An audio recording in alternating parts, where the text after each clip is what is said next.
বিসমিল্লাহির রহমানির রহিম। আসসালামু আলাইকুম ওয়া রাহমাতুল্লাহি ওয়া বারাকাতুহু।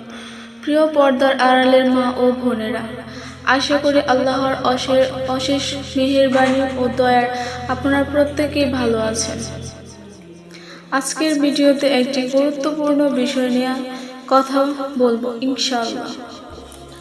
তাই সকল প্রিয় ভাই বোনদের নিকট অনুরোধ, ভিডিওটি শেষ পর্যন্ত দেখবেন। আশা করি এই ভিডিওটি যুবক যুবতী ভাই ও বোনদের জন্য খুবই উপকারী আসবে, কারণ বর্তমান সময়ে যুবক যুবতী ভাই ও বোনেরা সহবাস করার সঠিক ও সুন্নতি নিয়ম সম্পর্কে জানে না, যেগুলো না জানার কারণে মানুষ অহরত পাপ কাজ করে চলছে। এর সঠিক পদ্ধতি ব্যবহার না জানার কারণে শিকার হচ্ছে অনেক রোগ ব্যাধি। সুতরাং আজকের এই ভিডিওটিতে স্ত্রী সহবাসের সঠিক ও সুন্নতি নিয়ম সম্পর্কে আলোচনা করব। সহবাসের সঠিক নিয়ম হলো, স্ত্রী নিচে থাকবে আর স্বামী থাকবে উপরিভাগে। এই উপরিভাগ থেকে সহবাস করবে।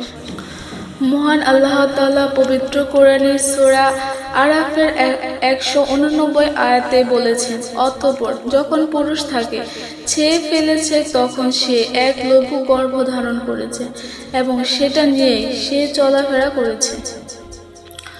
বর্তমান সময়ে ডাক্তারগণ এই কথা বলে থাকেন যে স্ত্রী নিচে থাকবে আর স্বামী উপরে থাকবে। সহবাস করবে, তাতে সঠিকভাবে গর্ভধারণ হবে। স্ত্রী যদি স্বামীর উপরিভাগে থাকে বা উপর থেকে সহবাস করে, এমন অবস্থায় যদি স্বামীর বীর্যপাত হয়ে যায়, তাহলে চিকিৎসা বিজ্ঞানীদের মতে তখন সম্পূর্ণ বীর্য বের হতে পারে না, ভিতরে অনেকটা থেকে যায় অথবা বীর্য মূত্রথলিতে চলে যায়, যার ফলে অনেক জটিল সমস্যার সৃষ্টি হয় এবং সেখানে পাথর হওয়ার মতো ঘটনাও ঘটে। এছাড়া আরো নানান রোগ হওয়ার আশঙ্কা থাকে। তাহলে চলুন এবার জেনে নেই সহবাসের সুন্নতি নিয়মগুলো কি কি। স্ত্রী সহবাসের সুন্নতি নিয়মের প্রথমটি হলো, স্ত্রী সহবাসের আগে ভালো করে দাঁত ব্রাশ করে নিতে হবে বা মেসওয়াক করে নিতে হবে। 2 নম্বর হলো, সহবাসের আগে স্বামীকেও ভালোভাবে দাঁত ব্রাশ এবং মেসওয়াক করে নিতে হবে। বর্তমানে অনেক যুবক সিগারেট বা কোনো বদ নেশার সঙ্গে যুক্ত, তাই এভাবে স্ত্রীর কাছে যাওয়া ঠিক না। তো 3 নম্বর হলো, স্বামী স্ত্রী সহবাসের পূর্বে ভালো করে ওযু করে নিতে হবে। তো 4 নম্বর হলো, বিসমিল্লাহ বলে অর্থাৎ সহবাসের দোয়া পড়ে শুরু করতে হবে, আর এটা মুস্তাহাব। সহবাসের দোয়াটি হলো, তো বাংলায় উচ্চারণ আমি বলে দিচ্ছি। বিসমিল্লাহি আল্লাহুম্মা জানিবাশ শায়তান ও জানিবিস শায়তানা মা রাযাকতানা। এর অর্থ হচ্ছে, হে আল্লাহ, তোমার নামে শুরু করছি, তুমি আমাদের নিকট হতে শয়তানকে দূরে রাখো। আমাদের এই মিলনের ফলে যে সন্তান দান করবে তাও হতে পারে শয়তানকে দূরে রাখো। তো 5 নম্বরে হলো, স্বামী স্ত্রী একে অপরের সুগন্ধি জাতীয় জিনিস বা আতর লাগিয়ে নেবে। তো 6 নম্বর হলো, সহবাসের সময় কিবলামুখী হয়ে সহবাস করবে না। তো 7 নম্বরে হলো, সহবাসের সময় একেবারে উলঙ্গ হবে না। যদি তৃপ্তি না আসে তবে উপরে কোনো চাদর বা কাপড় দিয়ে ঢেকে থাকবে।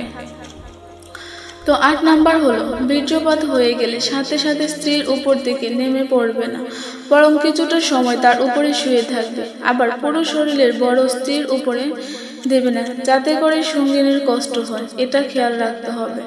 সুন্নত। তো 9 নম্বরে হলো, কোনোভাবে স্ত্রীর বায়ুপথে অর্থাৎ মলত্যাগের রাস্তায় সঙ্গম করবে না, কারণ এটা মহাপাপ, যা কোরআন ও হাদিসে কঠিনভাবে নিষেধ করা হয়েছে। চিকিৎসা বিজ্ঞানের ভাষায় এর ফলে উভয়ের কঠিন রোগ হবার সম্ভাবনা থাকে। বারবার বায়ুপথে সঙ্গমের ফলে তা ঢেলে হয়ে যাওয়ার কারণে টয়লেটে যাওয়ার আগে কাপড় নষ্ট হয়ে যেতে পারে। তো 10 নম্বরে হলো, কোনো অবস্থাতে নেশা বা জাতীয় খাদ্য বা পানীয় পান করে সহবাস করা যাবে না, কারণ এর ফলে বীর্যের গঠন ঠিক থাকে না, ফলে সহবাসে স্বামী স্ত্রী কেউ পূর্ণ তৃপ্তি পাবে না।